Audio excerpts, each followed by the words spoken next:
Hello my dear friend, good morning समस्त को। तमे समस्ते जानिच आमर यूट्यूब चैनल माध्यम जो माने चलित वर्ष सेप्टेम्बर मास 20 तारिख रु अक्टोबर 20 तारिख मध्य आईने एग्जाम दबाक चाहते से पूर्व प्रस्तुति करुछि। एई चैनल मध्य पूर्व वर्ष मानक आरआई एग्जाम रे जहाँ सब आसला से समस्त मैथमेटिक्स क्लास रो वीडियो अपलोड हो सारी चैनल माध्यम तमे निश्चित जाके चेक करिवो। ता सहित टेक्स्ट बुक रो रेफरेंस रे किछि मॉक टेस्ट मध्ये चैप्टर वाइज तमरो लगिया होछि जोगुडा तमर सबतक मोस्ट प्रोबेबिलिटी रहिछि आसीबार संभावना रहिछि। ए वर्ष एग्जाम रे टॉपिक वाइज मु करूछि आ बहुत इंपोर्टेंट एग्जाम ओरिएंटेड क्वेश्चन समस्त रहिछि। पिला माने आज रो क्लास रे आमे केमिस्ट्री करिबा जो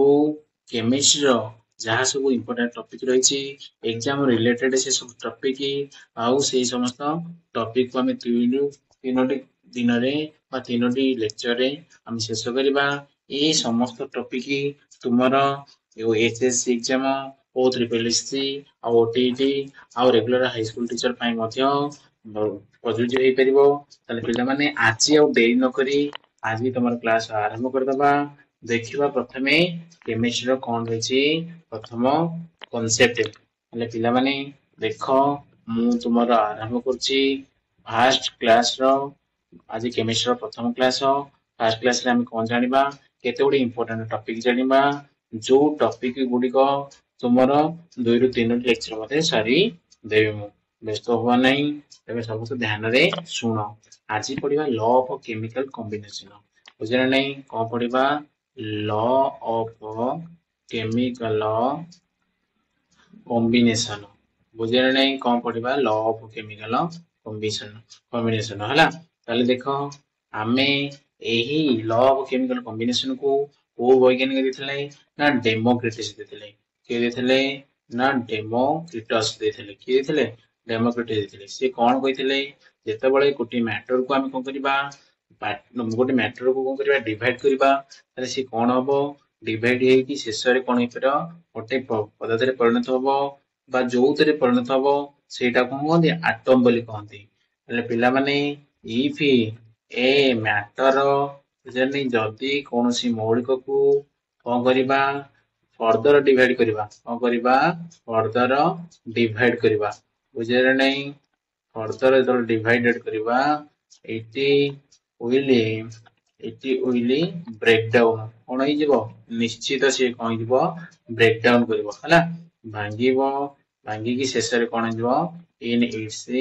कोन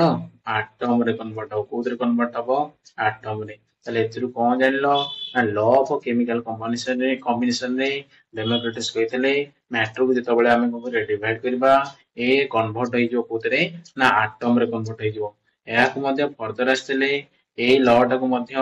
प्रूव करथले के लाभोइसियर की कहथले लाभोइसियर कहथले ए लॉ टा को पुनी फर्दर कोन लाभोइसियर मध्य प्रूव करथले कैसे लाभोइसियर बुझा नहीं लाभोइसियर को मध्य प्रूव करथले बुझा नहीं। आउ जेएल प्राउस्ट विषय रे पढिबा ये मध्य जेएल बुझा नहीं जेएल प्राउस्ट PROUST बुझा नहीं। ताले देखो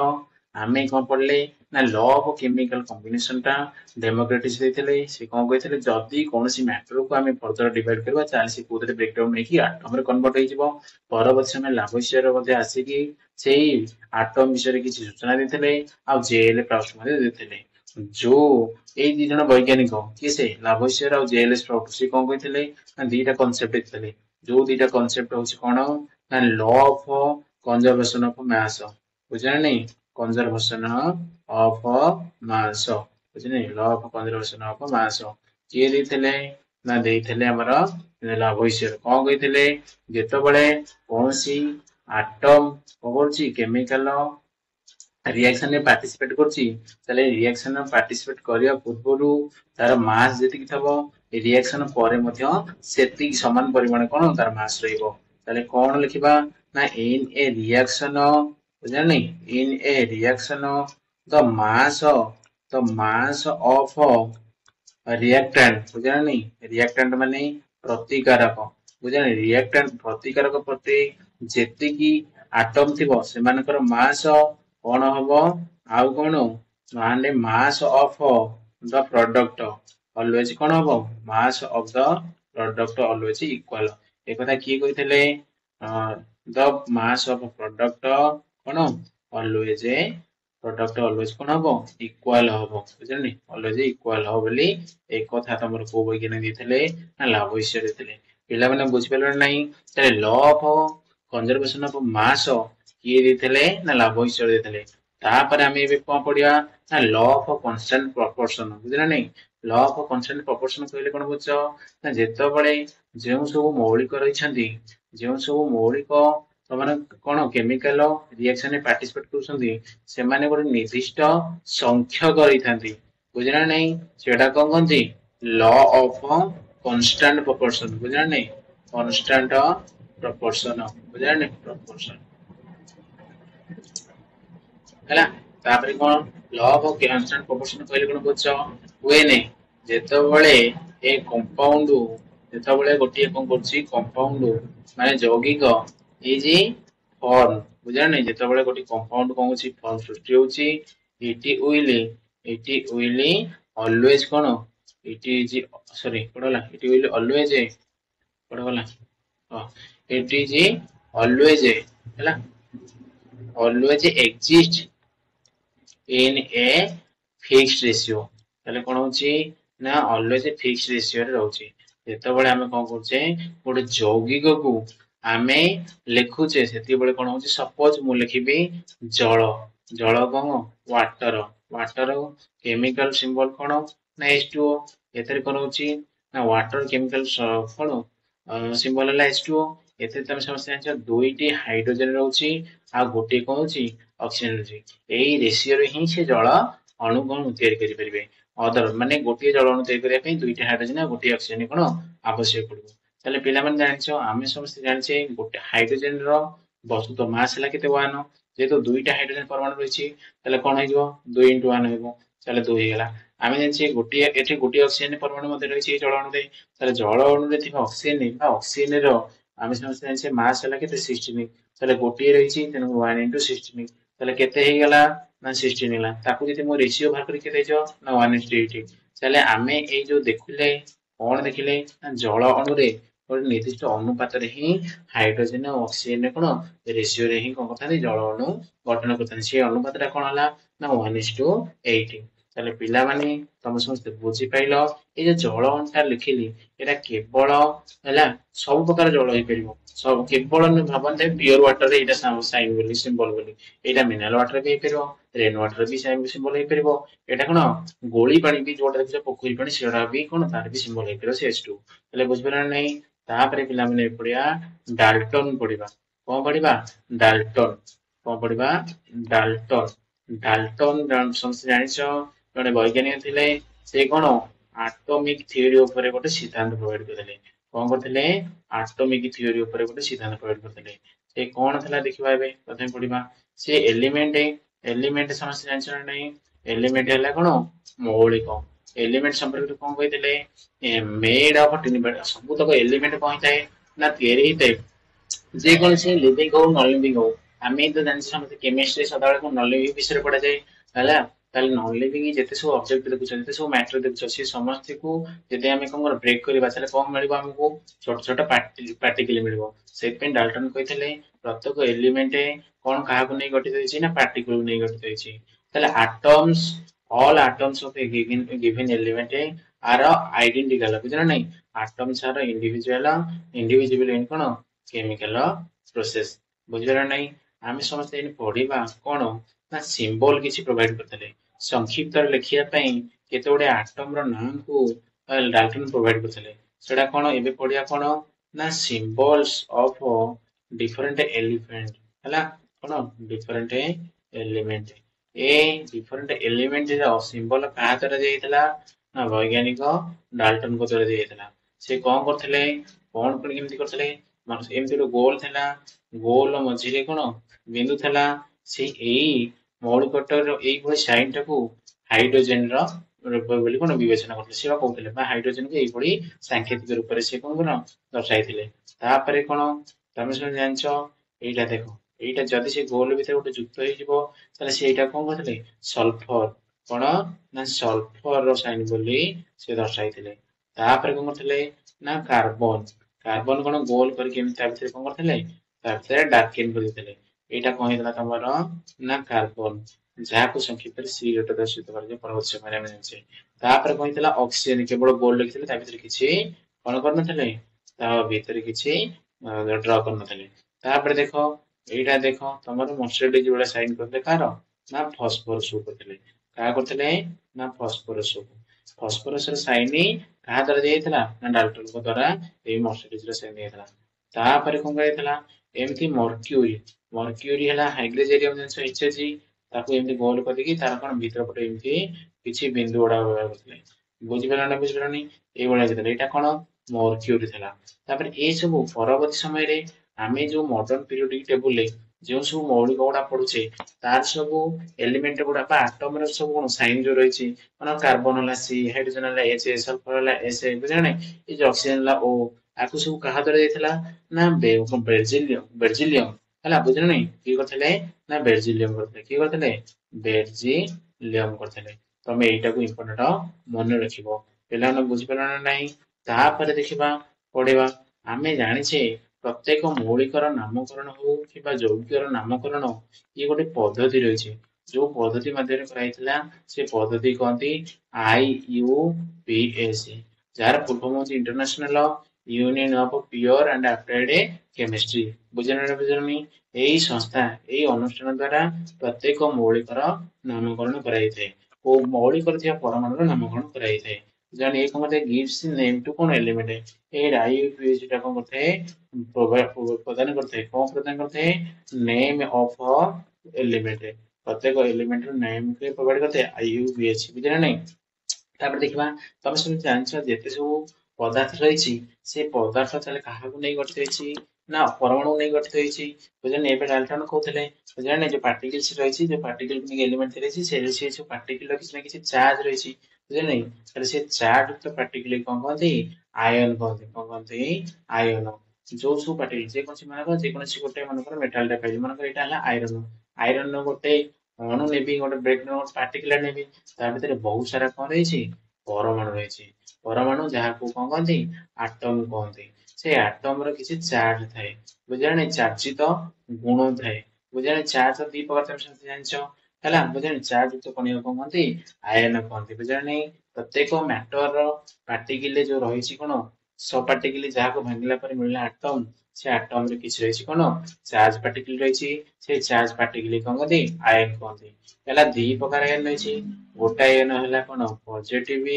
ଯାହାକୁ କଣ କହନ୍ତି କାଟାୟନ କହନ୍ତି ଯାହାକୁ କହନ୍ତି କାଟାୟନ କହନ୍ତି ଆଉ ଗୋଟେ ହେଲା କଣ ନେଗେଟିଭ ଯାହାକୁ କହନ୍ତି ଆନାୟନ କହନ୍ତି। ପିଲାମାନେ ତମେ ସମସ୍ତେ ଜାଣିଛ ଯେତେବେଳେ କୌଣସି ମେଟାଲ ଗୋଟେ ଇଲେକ୍ଟ୍ରନ କଣ କରିବ ଲସ୍ କରିବ କଣ କରିବ ଇଲେକ୍ଟ୍ରନ ଲସ୍ କରିବ ସେତେବେଳେ କାଟାୟନ ହବ ବା ପଜିଟିଭ ଚାର୍ଜ ସେ ହେଇଯିବ। ଯେତେବେଳେ କୌଣସି ଇଲେକ୍ଟ୍ରନ ଗ୍ରହଣ କରିବ କିଏ ସେ ଯେତେବେଳେ ଇଲେକ୍ଟ୍ରନ ଗ୍ରହଣ କରିବ କିଏ ସେ ନନ୍ ମେଟାଲ ବୁଝିଲ ନା ନାହିଁ ତାହେଲେ ସିଏ କୋଉଟାରେ ପରିଣତ ହେଇଯିବ ନା ଆନାୟନରେ ପରିଣତ ହେଇଯିବ। ବୁଝିପାରିଲ ନା ବୁଝିପାରିଲନି ହେଲା ବହୁତ ସହଜ ତମେ ସମସ୍ତେ ଜାଣିଛ ସୋଡିୟମ କ୍ଲୋରାଇଡ ହେଲା NaCl ସୋଡିୟମ ହେଲା କଣ ଧାତୁ ହେଲା ଇଏ ହେଲା କାଟାୟନ। କେମିତି ତମେ ସମସ୍ତେ ଜାଣିଛ ଯେତେବେଳେ ସୋଡିୟମ କ୍ଲୋରାଇଡ ଯୌଗ ଗଠନ କରିଥାନ୍ତି କିପରି ଗଠନ କରିଥାନ୍ତି ଆମେ ସମସ୍ତେ ଜାଣିଛେ ପ୍ରତ୍ୟେକ ମୌଳିକର ବାହ୍ୟତମ କକ୍ଷରେ ଥିବା ଇଲେକ୍ଟ୍ରନ ଗୁଡାକ କଣ କରିଥାନ୍ତି ରାସାୟନିକ ପ୍ରତିକ୍ରିୟାରେ ଭାଗ ନେଇଥାନ୍ତି। ତେଣୁକରି ଆମେ ସମସ୍ତେ ଜାଣିଛେ କଣ ଜାଣିଛେ ନା ସୋଡିୟମ ର ପରମାଣୁ କ୍ରମାଙ୍କ ହେଲା 11 ଯଦି ଆକୁ ଇଲେକ୍ଟ୍ରନ କନଫିଗରେସନ କରିବି ତାହେଲେ କେତେ ହେଇଯିବ ନା 2 8 1 ହେଇଯିବ। ସେଇପରି ଭାବରେ କ୍ଲୋରିନ ଆଟମିକ ନମ୍ବର ହେଲା କେତେ 17 ଆକୁ ଯଦି ଇଲେକ୍ଟ୍ରନ କନଫିଗରେସନ କରିବି କେତେ ହେଇଯିବ 2 8 7 ହେଇଯିବ। ଆମେ ସମସ୍ତେ ଜାଣିଛେ ପ୍ରତ୍ୟେକ ମୌଳିକର ପ୍ରତ୍ୟେକ ଏଲିମେଣ୍ଟ ର ଆଟମ ର ଆଉଟର ସେଲ ରେ 8 ନମ୍ବର ଅଫ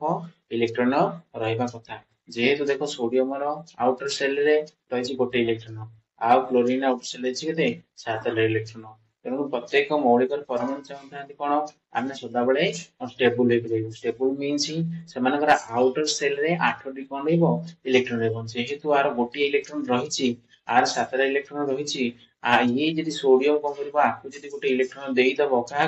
क्लोरीन को ताले ये केतरा हो क्लोरीन आउटर सेल 8टा इलेक्ट्रॉन हो सोडियम रे जब लास्ट सेल टा पड़े जिवो गोटे इलेक्ट्रॉन खाली होला पर लास्ट सेल टा खाली हो तापर केते रही तापर पूर्व सेल टा केते 8टा हेला ताले ये वर्तमान स्टेबल हो गेला ये भी स्टेबल हो गेला बुझाने बुझ पारा नै ताले इलेक्ट्रॉन ये आपको देला तेनु जे दबो से हेला कोन हो काटायन हो ताले एटा सोडियम वाला कोन धातु माने कोन सोडियम इलेक्ट्रॉन दबारो इलेक्ट्रॉन दोनों रहला बा काटायन होला जेतु क्लोरीन कोन कला गोटे इलेक्ट्रॉन ग्रहण करके से कोन ता स्टेबल होला तेणुकरी कौन इलेक्ट्रॉन ग्रहण करथिबारु ये कौन हे गेला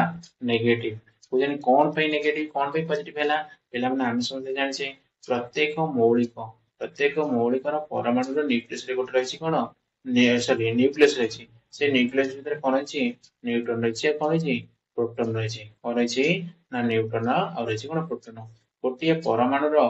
न्यूक्लियस रे थिया प्रोटॉन संख्या जेतिकी माने सपोज मु सोडियम रो तुमको एग्जांपल देकी बुझौछि सोडियम रो परमाणु क्रमांक 11 कोन पे हैला आमे समस्त जानछे जेहेतु सोडियम परमाणु न्यूक्लियस रे प्रोटॉन संख्या हैला केते 11 सेहि प्यार परमाणु क्रमांक बा एटॉमिक नंबर केते हैला 11 हैला बुझा नै ताले आमे समस्त जानछे आ कोन जानछे पूर्व पढिथिले प्रोटॉन जो चार्ज होछि तार हैला कोन कैटायन बा प्रोटॉन कोन धनात्मक चार्ज आ इलेक्ट्रॉन टा कोन नेगेटिव चार्ज आ गोटे परमाणु रो न्यूक्लियस रे प्रोटॉन संख्या जेतिकी इलेक्ट्रॉन संख्या मध्ये सेति किंतु इलेक्ट्रॉन गुडिया कोन हेबे ना परमाणु जो न्यूक्लियस रे चारि पटे किछि सेल रहिछि से सेल ले कोन घुरी बुली थांती परमाणु रो ताले इलेक्ट्रॉन संख्या भी 11 अछि ताले सोडियम रो इलेक्ट्रॉन संख्या केते 11 ताले गोटे जेतिकीटा प्लस था सेतिटा माइनस बा जेतिकीटा कोन प्रोटॉन था सेतिटा इलेक्ट्रॉन अछि जेतेबेले गोटे इलेक्ट्रॉन देई दोछि सोडियम का क्लोरीन को सेति बेले तार कोन प्रोटॉन संख्या अधिक होय ताले 11टा हेगला इलेक्ट्रॉन संख्या केते हेगला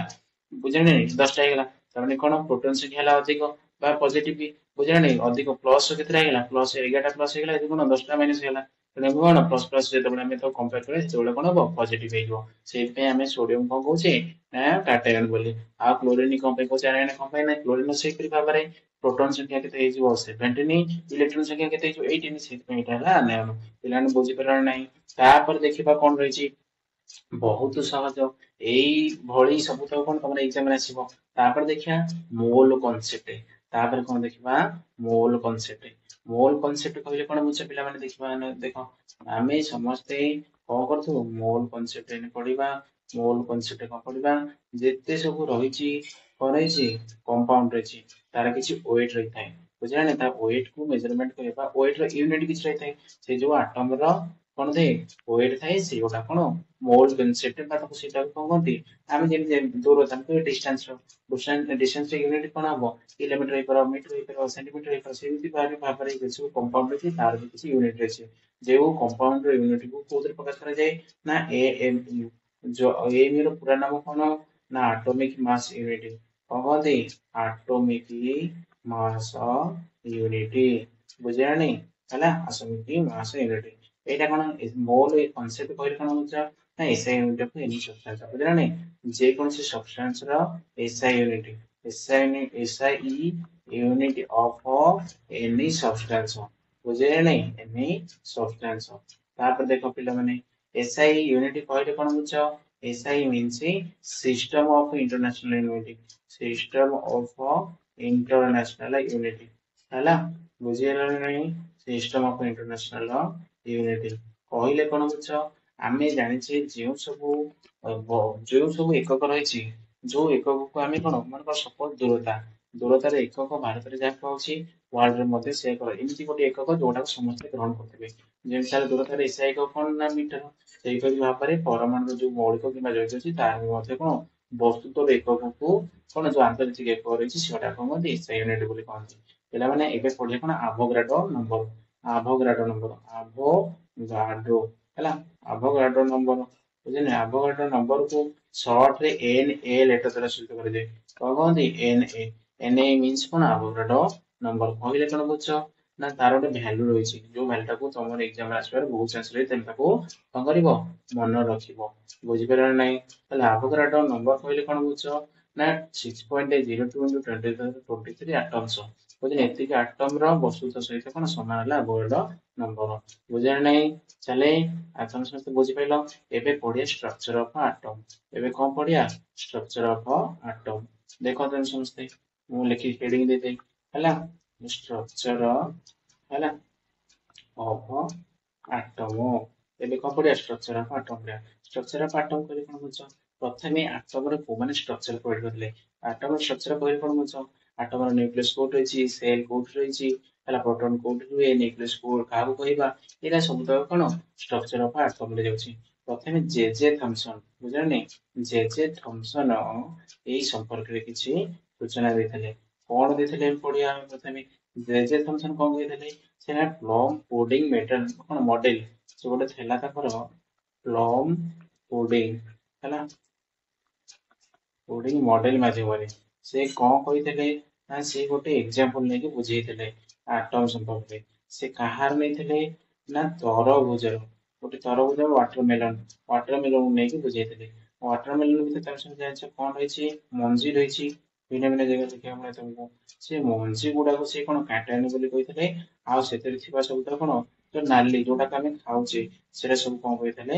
ଆନାୟନ ବୋଲି କହିଥିଲେ। ବୁଝିଗଲ ନା ବୁଝିପାରିଲନି? ତାହେଲେ ଏଇ ସମ୍ପର୍କ କିଏ କହିଥିଲେ, ଜେ ଥମସନ କହିଥିଲେ। ଯୋଉ ମଞ୍ଜି ଗୁଡା ଥିଲା ସେଟା ସବୁ କଣ ଥିଲା, ନେଗେଟିଭ, ସରି ମଞ୍ଜି ଗୁଡା ଥିଲା କାଟାୟନ ବା କଣ ପ୍ରୋଟନ, ବୁଝିପାରିଲ ବୁଝିପାରିଲନି? ପ୍ଲସ ସାଇନ ଗୁଡା ସବୁ ପ୍ରୋଟନ ବୋଲି କହୁଥିଲେ, ଆଉ ମାଇନସ ସାଇନ କଣ କହୁଥିଲେ, ଇଲେକ୍ଟ୍ରନ ବୋଲି କହୁଥିଲେ। ପିଲାମାନେ ଏବେ ଆମେ ଜାଣିବା କଣ ତାପରେ ଜେ ଥମସନ ସମ୍ପର୍କରେ ବୁଝିପାରିଲ। ଯେମିତି ରହିଛି ଗୋଟେ ପରମାଣୁ ମଧ୍ୟରେ ପ୍ରୋଟନ ଆଉ ଇଲେକ୍ଟ୍ରନ ଏହିପରି ଭାବରେ ଖେଳେଇକି ରହିଛନ୍ତି ବୋଲେ, ଏହିପରି ଭାବରେ ବିଚ୍ଛୁରିତ ଅବସ୍ଥା ରହିଛନ୍ତି ବୋଲେ ଜେ ଥମସନ କହିଥିଲେ। ତାପରେ ଏବେ ପଢିବା ରଦରଫୋର୍ଡ। ତାପରେ କଣ ପଢିବା, ରଦରଫୋର୍ଡ। ତମେ ସମସ୍ତେ ଜାଣିଛ, ସ୍କୁଲ ଟାଇମରେ ପଢିଥିବ ନିଶ୍ଚିତ। ରଦରଫୋର୍ଡ ସୁନାପାତିଆ ପରୀକ୍ଷା ଯୋଉ କରିଥିଲେ, ତମେ କଣ ଜାଣିଛ, ରଦରଫୋର୍ଡ ଥିଲେ ଜଣେ ସାଇଣ୍ଟିଷ୍ଟ, ଯିଏ କଣ କରିଥିଲେ ଗୋଟେ ଗୋଲ୍ଡ ର କଣ ଆଣିଥିଲେ, ସିଟ୍ ଆଣିଥିଲେ। ତାରି ଉପରେ କଣ କରିଥିଲେ ନା ଯାହା କଣ କହନ୍ତି ତାଙ୍କ ଏକ୍ସପେରିମେଣ୍ଟ ର ନାଁ କଣ ନା ରଦରଫୋର୍ଡ କଣ ଗୋଲ୍ଡ ଫଏଲ, ହେଲା ଗୋଲ୍ଡ ଫଏଲ, ହେଲା ଗୋଲ୍ଡ ଫଏଲ ଏକ୍ସପେରିମେଣ୍ଟ। ତାଙ୍କ ଏକ୍ସପେରିମେଣ୍ଟ ନାଁ କଣ ଥିଲା, ଗୋଲ୍ଡ ଫଏଲ ଏକ୍ସପେରିମେଣ୍ଟ। କହିଲେ କଣ ବୁଝଛ ନା ସେ ଗୋଟେ ମେଟାଲ ଆଣିଥିଲେ। କୋଉ ମେଟାଲ ନା ଗୋଲ୍ଡ ଗୋଟେ ମେଟାଲ ଆଣିଥିଲେ। ତାପରେ ଆଲଫା ପାର୍ଟିକିଲ ବୁଝିଲେ, ତାପରେ ନିକ୍ଷେପ କରିଥିଲେ। ବୁଝିଲେ ନାଇଁ, ନିକ୍ଷେପ କରିଥିଲେ ମାନେ ଗୋଟେ ଟୁ ଆଲଫା ପାର୍ଟିକିଲ ର କଣ କରିଥିଲେ, ଲାଇଟ ବିମ୍ କଣ କରିଥିଲେ ଆରି ଉପରକୁ ନିକ୍ଷେପ କରିଥିଲେ। ତାରି ଉପରକୁ ଗୋଲ୍ଡ ସିଟି ଉପରକୁ ଗଲା ଭିତରେ କଣ ହେଇଛି, କେତେ ଗୁଡିଏ ଆଲୋକ ରଶ୍ମି, ଏଇଟା ବିମ୍ ଅଫ ଲାଇଟ, ବୁଝିଲେ ନାଇଁ। ତାପରେ କଣ ହେଲା, ଏଇ ସିଟ୍ ମଧ୍ୟରେ କେତେ ଆଲୋକ ଗଲା, ପାସ୍ ହେଇକି ପଳେଇଲା ସେପଟକୁ। ଆର ପରେ କେତେ ଗୋଟେ କଣ ହେଇଗଲା ନା କେତେ ଗୋଟେ ବଙ୍କା ହେଇକି ପଳେଇଲା। ଆଉ କେତୋଟି କଣ ହେଇଯାଇଛି ନା ଯାଇଛି ଯୋଉ ଦିଗରେ ପୁଣି ସେଇ ଦିଗରେ ଫେରି ଆସିଲା। ପିଲାମାନେ ବୁଝିପାରିଲେ ନାହିଁ, ଏଇପରି ଭାବରେ ସେ କିଛି ଅବଜର୍ଭ କଲେ। ଯେତେବେଳେ ସେ ଏକ୍ସପେରିମେଣ୍ଟ କରୁଥିଲେ ସେଇ ସମୟରେ କଣ ହେଲା, ଅବଜର୍ଭ କଲେ। ସେ ଏଥିରୁ କଣ ସୂଚନା ପାଇଥିଲେ ନା ସୂଚନା ପାଇଥିଲେ ଯେ ଏଇ ଯୋଉ ଆଲୋକ ରଶ୍ମି ଗୁଡିକ କଣ ହେଇଛି ନା ଦୁଇ ଯୁକ୍ତ, ଏଇ ଯୋଉ ଆଲଫା ପାର୍ଟିକଲ୍ସ ନେଇନାହାନ୍ତି ଟୁ କାଟାୟନ, ବୁଝିଲ ବହୁତ ହେଲା ବହୁତ ହାଇ ଫ୍ରିକୁଏନ୍ସି ର ଆଲଫା ଦେଇକି ମଧ୍ୟ ଆଗକୁ ନିକ୍ଷେପ କରିଥିଲେ, ବୁଝିଲେ ନାଇଁ। ତାପରେ କଣ ହେଇଛି ନା ଯେତେବେଳେ କିଛି ଆଲୋକ ରଶ୍ମି ଗୁଡାକ ଏଇ ଗୋଲ୍ଡ ଫଏଲ ଦେଇକି ପାସ୍ କରିକି ସରି ସେପଟକୁ ପଳେଇଥିଲେ, ବୁଝିଲେ, ପାର ହେଇକି ସେପଟକୁ ପଳେଇଥିଲେ। ଆଉ କିଛିଟା ବଙ୍କି ଯାଇଥିଲେ ସାମାନ୍ୟ, କିଛିଟା ଫେରିଯାଇଥିଲେ। ସେ ଏଥିରୁ ପ୍ରମାଣ କରିଥିଲେ ଯେ ତାହେଲେ ଯେହେତୁ ଏଇଟା କାଟାୟନ ଥିଲା, ତେଣୁକରି ଯେହେତୁ କଣ ସିଧା ପଳଉଛି, ତାହେଲେ ଜାଣିଲେ ଯେ ଆଟମ ଭିତରେ ବି କିଛି ଫାଙ୍କା ସ୍ଥାନ ରହିଛି। କଣ ହେଇଛି, ଫାଙ୍କା ସ୍ଥାନ ହେଇଛି। ଆଉ କଣ ସୂଚନା ପାଇଥିଲେ, ଯେତେବେଳେ ଦେଖିଲେ କିଛି ପାର୍ଟିକୁଲ ସାମାନ୍ୟ ବଙ୍କି ହେଇଯାଉଛି, ତାହେଲେ ଜାଣିଲେ କଣ ଏଇ ଆଲଫା ପାର୍ଟିକିଲ ର ଯୋଉ ବିମ୍ ଛଡା ହଉଥିଲା, ଲାଇଟ ଛଡା ହଉଥିଲା, ତା ସାମ୍ନାରେ କିଛି କଣ କାଟାୟନ ଅଛି, ସେଥିପାଇଁ କହନ୍ତି ବଙ୍କେଇ ଯାଉଛି। ବୁଝିଲେ, ସାମ୍ନାରେ ଗଲା ପରେ କଣ ବଙ୍କେଇ ଯାଉଛି। ଯେତେବେଳେ କିଛି ପୁରା ଡାଇରେକ୍ଟ ମିଡିଲ ପଶି ଯାଉଛି, ସପୋଜ ଏଇଠି ଗୋଟେ କାଟାୟନ ଅଛି, ମାନେ ଆମେ ସବୁ ଜାଣିଛେ ଆଟମ ଭିତରେ କଣ ଅଛି, ଗୋଟେ ଯୁକ୍ତ ଆୟନ ଅଛି, ବା ଯୋଉ ଯୁକ୍ତ ଆୟନ ଟାକୁ କଣ କହନ୍ତି, ପ୍ରୋଟନ କହନ୍ତି। ପ୍ରୋଟନ ସିଧାରେ ଯୋଉ ଲାଇଟ ଗୁଡା ଯାଉଥିଲା ସେଟା ଫେରି ଆସିଥିଲା, ସେ ଏଥିରୁ ସୂଚନା ପାଇପାରିଥିଲେ। ତାପରେ ଆମେ ସମସ୍ତେ ଜାଣିଛେ କଣ, ତାପରେ ଆଉ କଣ ନା ଇଲେକ୍ଟ୍ରନ କଣ କରିଥାଏ, ଏଇ ଯୋଉ ଆମେ ସବୁ ଜାଣିଛେ କଣ ଆଟମ ଯୋଉ ନ୍ୟୁକ୍ଲିୟସ ଅଛି, ନ୍ୟୁକ୍ଲିୟସ ଚାରିପଟେ କଣ କରିଥାନ୍ତି, ଘୁରି ବୁଲିଥାନ୍ତି। ରଦରଫୋର୍ଡଙ୍କ ଏକ୍ସପେରିମେଣ୍ଟ ଥିଲା ଏଇଆ। ସେ କଣ କରିଥିଲେ, ତାଙ୍କର ଗୋଲ୍ଡ ଫଏଲ ଏକ୍ସପେରିମେଣ୍ଟ ମାଧ୍ୟମରେ କଣ ସୂଚନା ଦେଇଥିଲେ ଯେ ଆଟମ ଭିତରେ କିଛି ଇଲେକ୍ଟ୍ରନ ରହିଛି, ଆଉ କିଛି ପ୍ରୋଟନ ରହିଛି। ତାପରେ ଆସିଲେ ବୋର। ତାପରେ କିଏ ଆସିଲା, ବୋର, ହେଲା। ବୋର କଣ କହିଥିଲେ ନା ସେ କରିଥିଲେ କଣ ସେଲ ସମ୍ପର୍କରେ, ଯୋଉ କହିଲେ ପ୍ରତ୍ୟେକ ଆଟମର ଗୋଟେ କେନ୍ଦ୍ର ରହିଛି, ଯାହା କଣ କୁହାହେଲା, ନ୍ୟୁକ୍ଲିୟସ କୁହାହେଲା। ସେଇ କେନ୍ଦ୍ର ଭିତରେ କଣ ରହିଛନ୍ତି ନା ନ୍ୟୁଟ୍ରନ ରହିଛନ୍ତି, ଆଉ କଣ ରହିଛନ୍ତି, ପ୍ରୋଟନ ରହିଛନ୍ତି। ଆଉ ସେଇ ଯୋଉ ନ୍ୟୁକ୍ଲିୟସ, ସେଇ ଟୋଟାଲ ଟାକୁ କହନ୍ତି ନ୍ୟୁକ୍ଲିୟସ କହନ୍ତି। ନ୍ୟୁଟ୍ରନ ହେଲା ଭିତରେ, ବୁଝିଲେ, ନ୍ୟୁଟ୍ରନ ର କୌଣସି ଚାର୍ଜ ନଥାଏ, ବୁଝିଲେ, କିନ୍ତୁ ପ୍ରୋଟନ ର ଚାର୍ଜ ହେଲା କାଟେନି କିନ୍ତୁ ଯୋଉ ରହିଛି କଣ ରହିଛି ନା ଆଉ କିଛି ଇଲେକ୍ଟ୍ରନ ଗୁଡା କଣ କରୁଛନ୍ତି ଆଉ କିଛି ଦେଖ ଆଟମ ଭିତରେ ବହୁତ ସାରା ସବ ଆଟମ ରହିଛି ବୋଲି ଏକଥା ପୂର୍ବରୁ ବୈଜ୍ଞାନିକ ଜଣାଇ ଦେଇଥିଲେ କିନ୍ତୁ ସେମାନଙ୍କର ଅବସ୍ଥିତି ସେମାନେ କିପରି ଅଛନ୍ତି ସେମାନେ ସ୍ଥିର ଅଛନ୍ତି ନା ଗତି କରୁଛନ୍ତି ବିଭିନ୍ନ ସମୟରେ ବୈଜ୍ଞାନିକ ଆସି ଏ ସମ୍ପର୍କରେ ସୂଚନା ଦେଉଥିଲେ ତାପରେ ଆମେ ସବୁ ଜାଣିଛେ ତାହେଲେ ପ୍ରୋଟନ ଗୁଡାକ ସ୍ଥିର ଅବସ୍ଥାରେ ନ୍ୟୁକ୍ଲିୟସ ମଧ୍ୟରେ ରହିଥାଏ କିନ୍ତୁ ଇଲେକ୍ଟ୍ରନ ଗୁଡାକ ମଧ୍ୟ ଗତିଶୀଳ ଥାନ୍ତି ଇଲେକ୍ଟ୍ରନ ଗୁଡାକ ମଧ୍ୟ ନା ଯୋଉ ନ୍ୟୁକ୍ଲିୟସ ଦେଖୁଛ ଏ ନ୍ୟୁକ୍ଲିୟସ ଚାରିପଟେ କଣ କରୁଛନ୍ତି ଘୁରି ବୁଲୁଥାନ୍ତି ଗୋଟେ ନିର୍ଦ୍ଦିଷ୍ଟ କକ୍ଷ ଚାରିପଟରେ ସେ କକ୍ଷକୁ କଣ କୁହନ୍ତି ନା କକ୍ଷକୁ କହନ୍ତି ସେଲ କହନ୍ତି ସେଲ କହନ୍ତି ସେ ଯୋଉ ସେଲ ଗୁଡାକ ସମ୍ପର୍କରେ ଆବିଷ୍କାର କରିଥିଲେ ସେ ସେଲ ହିଁ ଇଲେକ୍ଟ୍ରନ ଗୋଟେ ନିର୍ଦ୍ଦିଷ୍ଟ ଏଇ କାହା ସହିତ ଟକ୍କର ହଉନାହାନ୍ତି ଗୋଟେ ନିର୍ଦ୍ଦିଷ୍ଟ କକ୍ଷ ସହିତ ବୁଲୁଛନ୍ତି ବୋଲି ଏକଥା ବୋର କହିଥିଲେ ବୁଝିଲା ନାହିଁ ତାପରେ କଣ କହିଥିଲେ ଦେଖ ସେ ସେଲ ର ବି ନାମକରଣ କରିଥିଲେ ଯେପରିକି କେ ଏଲ ଏମ ଏନ ହେଲା ଏହିପରି ଭାବରେ ବୈଜ୍ଞାନିକ ବୋର ମଧ୍ୟ ସେଲ ଗୁଡିକର ନାମକରଣ କରିଥିଲେ ଆଉ ପ୍ରତ୍ୟେକ ସେଲରେ କେତେ ସଂଖ୍ୟକ ଇଲେକ୍ଟ୍ରନ ରହିବେ ସେ ସମ୍ପର୍କରେ ମଧ୍ୟ ସୂଚନା ଦେଇଥିଲେ ପ୍ରତ୍ୟେକ ସେଲରେ କେତେ ସଂଖ୍ୟକ ଇଲେକ୍ଟ୍ରନ ରହୁଛନ୍ତି ବୋଲି ତାର ଗୋଟିଏ ମଧ୍ୟ କଣ ଗୋଟେ କନକ୍ଲୁଜନ ଗୋଟେ ବାହାର କରିଦେଇଥିଲେ ଯୋଉ କନକ୍ଲୁଜନ ତାଙ୍କର ରହିଥିଲା କଣ 2n² କଣ ଥିଲା 2n²। ଏଇ ଫର୍ମାଟ ଅନୁସାରେ ଏଇ ପଦ୍ଧତି ଅନୁସାରେ ପ୍ରତ୍ୟେକ ସେଲରେ କଣ ରହିବ ଇଲେକ୍ଟ୍ରନ ରହିବ ବୁଝିଲା ନାହିଁ ତାହେଲେ ପ୍ରଥମ କେ ସେଲ ପାଇଁ କେତୋଟି ଇଲେକ୍ଟ୍ରନ ରହିବ ବା ପ୍ରତ୍ୟେକ ପରମାଣୁ ଯୋଉ ରହିଛନ୍ତି ମାନେ ଏମାନେ ସମସ୍ତଙ୍କର ନିର୍ଦ୍ଦିଷ୍ଟ ସଂଖ୍ୟା ଗୋଟେ କନଷ୍ଟାଣ୍ଟ କେ ସେଲରେ ଗୋଟେ ନିର୍ଦ୍ଦିଷ୍ଟ ସଂଖ୍ୟା ଇଲେକ୍ଟ୍ରନ ରହିପାରିବ ତାଠୁ ଅଧିକ କିମ୍ବା ତାଠୁ କମ ରହିପାରିବନି ଏହି ସମ୍ପର୍କ ସୂଚନା ମଧ୍ୟ ବୋର୍ଡ ଦେଇଥିଲେ ସେ କହିଥିଲେ କେ ସେଲ ପାଇଁ n = 1 କହିଥିଲେ ବୁଝିଲେ କେ ସେଲ ପାଇଁ n = 1 ତାପରେ ସେକେଣ୍ଡ ସେଲ ଥିଲା କଣ l आ ପାଇଁ କହିଥିଲେ n = 2 ତାପରେ ତୃତୀୟଟା ଥିଲା କଣ m आ ପାଇଁ n ହେଇଥିଲା ତାଙ୍କର କଣ 3 ତାପରେ ଚତୁର୍ଥ ସେଲ ଥିଲା ଯାହାର ନାଁ ଥିଲା n ସରି ଚତୁର୍ଥ ଶ୍ରେଣୀ ଯୋଉଟା ଥିଲା n आ ପାଇଁ ସ୍ମଲ n ହେଲା କେତେ 4 এটা কোন first number cell second number cell third number cell fourth number cell এই যে 2n² কোন এই না ফর্মুলা এটা ফর্মুলা 2 n জায়গায় যেতে পকে 2n² n জায়গায় 1 পকে 1² 2 1² 1 2 কে 2 তাহলে প্রথম কে সেল রে ইলেকট্রন কেতে ରହିବେ না 2 ରହିବେ কথা কি কথা না ବୋର କହିଥିଲେ ସେ ଯୋଉ କନକ୍ଲୁଜନ ଦେଇଥିଲେ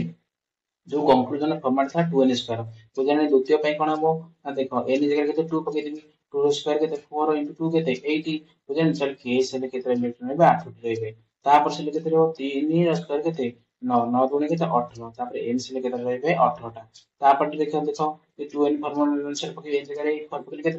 4 * 16 * 2 କେତେ 32 ବୁଝିଲେ ନାହିଁ ତାହେଲେ ଏହିପରି ଭାବରେ ପ୍ରତ୍ୟେକ ସେଲରେ ଇଲେକ୍ଟ୍ରନ ଏତିକି ସଂଖ୍ୟକ ଇଲେକ୍ଟ୍ରନ ରହିବ ବୋଲି ଏକଥା କିଏ କହିଥିଲେ ନା ବୋର ସୂଚନା ଦେଇଥିଲେ ପିଲାମାନେ ତମ ସମସ୍ତେ ବୁଝିପାରିଲ ତାହେଲେ ବୋର ଯୋଉ ଫର୍ମାଟ ଅନୁସାରେ ଇଲେକ୍ଟ୍ରନ କଣ କରିଥିଲେ ଯାହାକୁ ଆମେ ପରବର୍ତ୍ତୀ ସମୟରେ ଇଲେକ୍ଟ୍ରୋନିକ କନଫିଗୁରେସନ ବୋଲି କହୁଛେ ମୁଁ ଯୋଉ ଏବେ ଲେଖିଦେଇଥିଲି ତମେ ଜାଣିଛ ସମସ୍ତେ ଟିକେ ନ ପୂର୍ବରୁ କାହାର ଇଲେକ୍ଟ୍ରୋନିକ କନଫିଗୁରେସନ ନା ସୋଡିୟମ ଲେଖିଥିଲେ କ୍ଲୋରିନ ଲେଖିଥିଲେ 2 8 1 ଲେଖିଥିଲେ କଣ ନା 2 ହେଲା ପ୍ରଥମ ସେଲ କେତେ ରହିବ 2 ରହିବ ଦ୍ୱିତୀୟ ସେଲ କେତେ ରହିବ 8 ରହିବ କାରଣ ସୋଡିୟମ ପାଖରେ ଥିଲା କଣ ଟୋଟାଲ ଇଲେକ୍ଟ୍ରନ ଥିଲା 11 ଥିଲା ପ୍ରଥମ ସେଲ 2 ରହିବ ଦ୍ୱିତୀୟ ସେଲ କେତେ 8 ରହିବ ଆଉ କେତେଟା ବଳିଲା 2 8 10 ହେଲା ଗୋଟେ ରହିଲା ସେଥିପାଇଁ ତୃତୀୟ ସେଲ ତାକୁ ଗୋଟିଏ ରଖିଥିଲେ ବୁଝିପାରିଲ ହେଲା ତାହେଲେ ଏଇପରି ଭାବରେ କଣ କରିଥିଲେ ବୋର୍ଡ କଣ କରିଥିଲେ ସଜେଇଥିଲେ ଇଲେକ୍ଟ୍ରନ ଗୁଡାକୁ ସେଲରେ ତାପରେ ଏବେ ବର୍ତ୍ତମାନ ପଢିବା କଣ କିଏ ସବୁ ଏଇ ଯୋଉ ସବ ଆଟମ ପଢୁଛେ ତାର ଗୋଟିଏ କ୍ୱେଶ୍ଚନ ମୁଁ ତମକୁ ଛାଡି ଦେଇଛି ନା କଣ କଣ ସବ ଆଟମ ରହିଛି ନା ପ୍ରୋଟନ ରହିଛି ଆଉ ଗୋଟେ ଅଛି ଇଲେକ୍ଟ୍ରନ ରହିଛି ଆଉ ଗୋଟେ ଅଛି ନ୍ୟୁଟ୍ରନ ରହିଛି ଏ ତିନିଟାକୁ କିଏ ଆବିଷ୍କାର କରିଥିଲେ କିଏ କଣ କରିଥିଲେ ଡିସ୍କଭର କରିଥିଲେ ସେଇ ସମୟରେ ପଢିବା ପ୍ରଥମେ ପ୍ରୋଟନ ପଢିବା ପ୍ରୋଟନ ନା କିଏ କରିଥିଲେ ଏର୍ନେଷ୍ଟ ରଦରଫୋର୍ଡ କରିଥିଲେ କିଏ କରିଥିଲେ ଏର୍ନେଷ୍ଟ ରଦରଫୋର୍ଡ କରିଥିଲେ କିଏ କରିଥିଲେ ଏର୍ନେଷ୍ଟ ରଦରଫୋର୍ଡ ବୁଝିଲ ନାହିଁ ରଦରଫୋର୍ଡ କଣ କରିଥିଲେ ନା ପ୍ରୋଟନ ଆବିଷ୍କାର କରିଥିଲେ ଇଲେକ୍ଟ୍ରନ କିଏ ଆବିଷ୍କାର କରିଥିଲେ ନା ଜେ ଥମସନ କରିଥିଲେ କିଏ କରିଥିଲେ ନା ଜେ ଥମସନ କରିଥିଲେ ଜେ ଥମସନ ଏଥିରୁ ପରୀକ୍ଷାରେ ନିଶ୍ଚିତ ଆସିବାକୁ ପଡିବ ପ୍ରିଭିୟସ ମାନଙ୍କର ମଧ୍ୟ ପଡିଛି ଏଇଟାକୁ ଧ୍ୟାନରେ ଦେଖିବ ହେଲା ତାପରେ ଏଇ ଯୋଉ ନ୍ୟୁଟ୍ରନ ଏନ ଯାହାକୁ ହଉଛି ନ୍ୟୁଟ୍ରନ କିଏ କରିଥିଲେ ନା ଜେମ୍ସ ଚାଦୱିକ ଜେମ୍ସ କିଏ କରିଥିଲେ ନା ଜେମ୍ସ ଚାଦୱିକ କଣ କରିଥିଲେ ଆବିଷ୍କାର କରିଥିଲେ ବୁଝିଲା ଜଣା ପ୍ରୋଟନ ହେଲା ଏର୍ନେଷ୍ଟ କଣ ରଦରଫୋର୍ଡ ଆଉ ଇଲେକ୍ଟ୍ରନ କିଏ ଜେ ଥମସନ ତାପରେ ଜେମ୍ସ ଚାଦୱିକ ହେଲା କରିଥିଲେ ବୁଝିଲା ନାହିଁ ତାହେଲେ ମୁଁ ଆକୁ ଗୋଟେ ସର୍ଟ ଲେଖିବି ଇଟି ପିଆର ଏନସି ହେଲା ବୁଝିଲ ନାହିଁ ଇଟି ମାନେ ଇଲେକ୍ଟ୍ରନ କରିଥିଲେ ଥମସନ ପିଆର ମାନେ କଣ ପ୍ରୋଟନ କରିଥିଲେ ରଦରଫୋର୍ଡ ଆଉ ଗୋଟେ କଣ ଏନସି ଏନ ହେଲା ନ୍ୟୁଟ୍ରନ ନ୍ୟୁଟ୍ରନ କି କହିଲେ ଚାଦୱିକ ବୁଝିଲ ନାହିଁ ଆର ନୋ ଚାର୍ଜ ଆର କୌଣସି ଚାର୍ଜ ନାହିଁ କାହାର ନାହିଁ କୋଉ ସବ ଆଟମର ଚାର୍ଜ ନାହିଁ ନା ନ୍ୟୁଟ୍ରନର ଚାର୍ଜ ନାହିଁ ନୋ ଚାର୍ଜ ପିଲାମାନେ ବୁଝିପାରିଲେ ନାହିଁ ଆମେ ସମସ୍ତେ ଜାଣିଛେ ଆଉ ଗୋଟେ ଅଛି ପୋଜିଟ୍ରନ ଇଏ ବି ଗୋଟେ କଣ ଅଛି ସବ ଆଟମ ଅଛି पोजिट्रॉन किए डिस्कवर करथिले ना करथिले कार्ल एंडरसन बुझला नहीं कि करथिले कार्ल एंडरसन करथिले बुझिनो पोजिट्रॉन किए करथिले कार्ल एंडरसन किंतु आर चार्ज कोन ना आर युक्त चार्ज बुझला नहीं बा काटेल तापर हम समझ जानिछे जेटी आर मास टा ए जे पोजिट्रॉन ना मास टा या इलेक्ट्रॉन ना मास सहित कोन हबो इक्वल हबो एटा भी तमे मन रखि दबो हैला तापर कोन करबा ना आइसोटोप पढिबा तापर कोन पढिबा आइसोटोप पढिबा पिला माने तमे समझ जानछो एटा गोटे इंपोर्टेंट एथि भी गोटे तमु सब तो इंपोर्टेंट जहा सब केमिस्ट्री रो इंपोर्टेंट रहिछि मु सेगुडा भी तुमको मु पढाउछि बुझिना नहीं चलो देखो आइसोटोप कहले कोन बुझो आमी समझते देखो मु तुमको एटा गोटे एक्स दोछि एक्स सपोज गोटे atom name of the atom बुझिना नहीं ए ऊपर लिखा हिते कोन कहलो एटम में की मास केते हैला बुझिना एटम की मास तमे समझे गोटे परमाणु वस्तु को को लेटर द्वारा सूचित करते ए लेटर द्वारा सूचित करते गोटे परमाणु क्रमांक बा परमाणु क्रमांक को लेटर द्वारा सूचित करते ना जेड लेटर द्वारा सूचित करते जेड फर कोन एटॉमिक नंबर जेड फर कोन ना एटॉमिक नंबर हला जेड कहते एटा कोन एटॉमिक मास एटा कोन एटॉमिक मास बुझि पाले ना बुझि पाले परमाणु वस्तु को ए लेटर द्वारा सूचित करते जेड हला कोन परमाणु क्रमांक हला गोटे परमाणु क्रमांक कहा पर डिपेंड करे ना से परमाणु न्यूक्लियस का प्रोटॉन नंबर पर कोन डिपेंड करे हला यदि मानकर गोटे परमाणु प्रोटॉन संख्या रही गोटे परमाणु न्यूक्लियस प्रोटॉन संख्या 12 रही ताले परमाणु क्रमांक मते कह जाबो 12 हबो ताले बुझि पाला ना बुझि पाला नहीं ताले देखो आइसोटोप कहले कोन बुझो जो एटॉमिक नंबर आउ सेम रहइबो दुईटी जे कोनसी दुईटी बा दुईरो अधिक परमाणु रो यदि कोनसी एटॉमिक नानी दुईटी नो गोटे परमाणु सदाबळे समान थाए हैला एटॉमिक नंबर समान थाए जदि तार कोन होची एटॉमिक मास कोन होची डिफरेंट होची बुझनी एटॉमिक मास तर कोन होची जेड होची कोन कहला एटॉमिक नंबर हैला बुझनी एटॉमिक नंबर ता कोन इक्वल रहइबो किंतु एटॉमिक मास ता कोन रहइबो अनइक्वल रहइबो बुझनी इक्वल रहइबो नै चली सेति बेला ताको कहजो आइसोटोप कहजो बुझिला ना बुझिलानी तले आइसोटोप का कहजो जे कोनसी गोटे मन सपोज देखिबा गोटे एग्जांपल तेमे तो मन प्रश्न आसतबो जे एग्जांपल देखि हम बुझेले बुझी देखंतु देखो समझते मु लिखिली एटा कोन हाइड्रोजन एच ए तम सेंस को परमाणु रो मौलिक प्रतीक एटा कहलो सिंबल कहलो ना हाइड्रोजन हाइड्रोजन मु लिखिली ए तळे लिखिली 1 माने कोन बुझिलो ना हाइड्रोजन परमाणु क्रमांक 1 बुझानी जेड स्थान जेड को लिखिली ए साइड लिखिली तने ए स्थान रे जति किछ संख्या लिखा होची कोनसी मौलिक रो बा कोनसी एटम रो तने जानिबो कोन तार एटॉमिक नंबर एटा बुझानी ऊपर मु लिखिली 1 ता माने कोन भाबिलो ता माने कोन बुझिलो ना हाइड्रोजन ना एटॉमिक मास मते 1 तापर एबे बर्तमान करी कोन हाइड्रोजन एटॉमिक नंबर प्रति करी से 1 करबी मो कहथि एटॉमिक नंबर समान हेबो किंतु एटॉमिक मास भिन्न हबो तले 1 तला टिके तो करली 2 करली बुझला नहीं 2 माने मो हिसाब रे हेनी एटा त ए करी मौलिक मध्य ए करी एटॉम मध्य कोन ए आर्ट्स रे रहिछि बुझला नहीं सब देखो एटी 1 कले एटी 3 करली ताल देखिलो एटी देखो एटॉमिक नंबर मध्ये सबटी इक्वल अछि नहीं एटी 1 अछि एटी 1 अछि एटी 1 अछि किंतु एटी मास कोन अछि अनइक्वल अछि देखो एटी 1 अछि 2 अछि एटी 3 अछि बुझला नहीं তাহলে এই ভଳି আকু কোন এই ভଳି যেতବେଳେ মৌলিক তমে ଦେଖିବାକୁ ମିଳିବ ତାহଲେ এই ଭଳି ମୌଳିକ কোন କୁହାଯିବ ଆଇସୋଟୋପ ବୋଲି କୁହାଯିବ ତାହଲେ ଆର କୋନ ଆଉ କୋନ ଇମ୍ପୋର୍ଟାଣ୍ଟ ରହିଛି ନା ଏଇ ଯୋଉ ଆଇସୋଟୋପ ଦେଖୁଛ ଆର ନାଁ କୋନ ଆର ନାଁ ହେଲା ପ୍ରୋଟିୟମ ଆର ନାଁ କୋନ ନା ପ୍ରୋଟିୟମ ତାପରେ ସେକେଣ୍ଡ ମୌଳିକଟା ଯୋଉ ଦେଖୁଛ ଆଟମ ଟା ଯୋଉ ଦେଖୁଛ ତାର ନାଁ କୋନ H12 ହେଲେ ତାର ନାଁ କଣ ହେଇଥିବ ନା ଡିଉଟେରିୟମ ବୁଝିଲେ ନା ନାହିଁ ଡିଉଟେରିୟମ ହେଲା ଆ ନା ଡିଉଟେରିୟମ ଆ ନହେଲେ ଟ୍ରାଇଟ୍ରିୟମ ହେଲା ट्राइटियम बुझिला ना नहीं ताले प्रोटियम ड्यूटेरियम ट्राइटियम जे तम एग्जाम क्वेश्चन पचारिबो ड्यूटेरियम रा कोटा से निम्न तो बोले कोटा बा which of the following is deuterium हला तमे ताले H12 जोटा तो सेटा को करबो तमे चूज करबो ताले पिला माने एई परि भाबरे आउ किछि रहिछि आइसोटोप जेमथि हला कार्बन रो परमाणु क्रमांक एटॉमिक नंबर हला 6 एटॉमिक मास हला केते हला 12 बुझे सेंति कार्बन रा गोटे रहिछि आइसोटोप जेतु कहली तमे करी एटॉमिक मास कोन डिफरेंट हबो गोटे हला 12 से गोटे हला 13 करी ताले ए दुईटा कोन कार्बन रो आइसोटोप बुझिले ना बुझिलनी एटा कोन आइसोटोप आकु ए जो कार्बन लिखिलो परमाणु क्रमांक 6 लिखिली आ परमाणु वस्तु तो लिखिली 13 एई गोटा कोन करा जाय ना कार्बन डेटिंग पई यूज करा जाय कोन करा जाय ना कार्बन डेटिंग पई यूज करा जाय कार्बन डेटिंग कहले कोन बुझो जेतबेला आमे कोनसी गोटे रॉक जेतबेला आमे कोन कुछ खनन करूछे बुझले आर्कियोलॉजिस्ट माने जेतबेला खनन करथि जे कोनसी बहुत प्राचीन बा एंशिएंट टाइम रे जदि किछि इंफॉर्मेशन मिलुछि बा कोन किछि ब्रोकेन मिलुछि बुझले नै सेडा सब तक केते वर्ष पुराना बोले केमती जानुछे ना कार्बन डेटिंग रु ही जानि परछे बुझिलनि कार्बन डेटिंग रे कहा यूज करैते ना से कार्बन जो 6 आ जो तार थाए एटॉमिक मास 13 से गुडा बुझिलनि नै आ न्यूक्लियर एनर्जी रे मध्य आ दिन से मन कि तो यूरेनियम 92 रु आगे 3 2 235 है तो यहाँ कौट पे यूज करछे ना न्यूक्लियर एनर्जी पे यूज करछे बुझना न्यूक्लियर नाभिकीय जो शक्ति बुझना बुझन परमाणु शक्ति केंद्र जो रही सब तक रही परमाणु को यूरेनियम यूज करके इलेक्ट्रिसिटी जनरेट कराउछि सेठी मध्ये यूरेनियम को बाहर कराइछे आ गोटे सुन मन कि तमे आयोडीन जहार एटॉमिक मास अछि केते अछि एटॉमिक मास अछि 131 आपको जो गलगंड कैंसर को बुझन नहीं कैंसर रोग ट्रीटमेंट पे आपको यूज कर दे आउ तमे सुनिले कोबाल्ट सीओ सिंबल जहाँ को सूचित करा जाए हला बुझिन बुझिन तापर आर कोबाल्ट 60 आपको मध्ये कोतरे यूज करे ना कैंसर ट्रीटमेंट करे पई आ कोन करे जाय आपको भी यूज कर तमे ए दुटा को शॉर्ट टाइप क्वेश्चन टाइप कोन मन रखि बाबू ए दुटा भी बहुत इंपोर्टेंट तापर पढिबा आइसो बार तापर कोन पढिबा आइसो बार आइसो बार कहले कोन बुझो ना आइसोटोप एबे तो कोन आइसोटोप कोन थला एटॉमिक नंबर इक्वल थला एटॉमिक मास डिफरेंट थला आइसो बार कोन पढिबा ना सेम एटॉमिक मास माने तार उल्टाटा सेम कोन हिजिबो एटॉमिक मास हिजिबो किंतु डिफरेंट कोन हिजिबो कहलो डिफरेंट हिजिबो एटॉमिक नंबर बुझेन कोन हिजिबो एटॉमिक नंबर हला एटॉमिक नंबर को लेटर से जेड एटॉमिक मास को लेटर से ए कहले कोन एटॉमिक मास केमते बाहर करबो हम गोटे दिन कहया पर मन नहीं एटॉमिक मास रो फार्मूला होछि कोन प्रोटॉन प्लस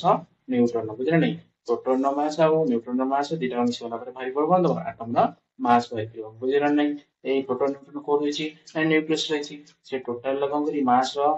को सम कर देला पर मोटा एटॉमिक मास बाहर करबो बुझले नहीं तापर देखिबो आर एग्जांपल कोन ना आर्गन होछि तो समझ जानिछ आर्गन रो परमाणु एटॉमिक नंबर केते 18 कोन पई आर्गन रो न्यूक्लियस रे 18 नंबर ऑफ प्रोटॉन कोन दे रहिछि बुझेन तार किंतु मास केते ना 40 आ कोन होछि कैल्शियम रो एटॉमिक नंबर केते 20 कोन पई ना तार न्यूक्लियस रे 20 नंबर्स ऑफ प्रोटॉन अवेलेबल बुझेन रहिछि तापर कोन होछि ना 40 देखो ए दुईटा कॉली कंपाई कोन दुईटा एटॉम रो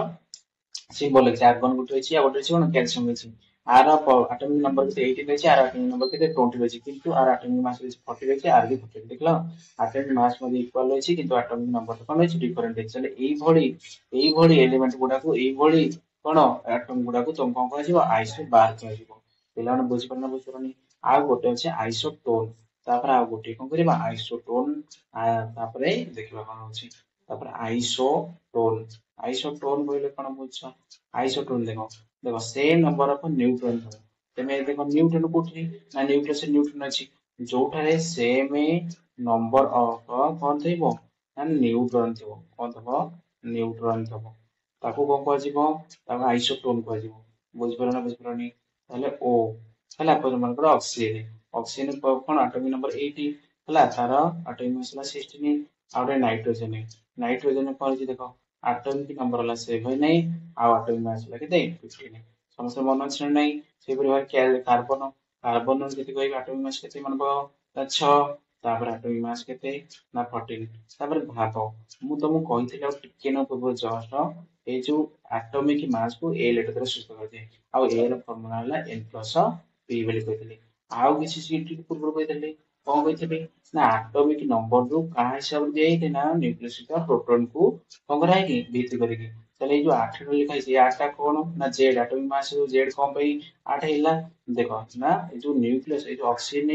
एटॉम रो न्यूक्लियस रे प्रोटॉन रही 8 टा सेहि पई कोन होइछि एटॉमिक मास के रहिछि सॉरी एटॉमिक नंबर के रहिछि 8 हिछि तले पिला माने मु जदी एटॉमिक मास देछि 16 न्यूट्रॉन के बात करबी n रखि देबी प्रोटॉन जे केते देबी 8 रखि देबी 8 टा एपडाणी को कति फेड देबी तले n इक्वल टू केते जो 8 है तले न्यूट्रॉन संख्या केते वाला ऑक्सीजन रो 8 वाला तब सेहि परि भाबरे एठी पकेबी देखो केते भी 15 15 7 पड़ले केतेला 8 एबे देखो 14 14 6 पड़ले केतेला 8 तर सबुटे देखिलो न्यूट्रॉन केमि इक्वल वाला चले एई परि एटॉम गुडा को कोन कहजिबो आइसोटोन कहजिबो पिला माने आजिर क्लास को मन केमि लागला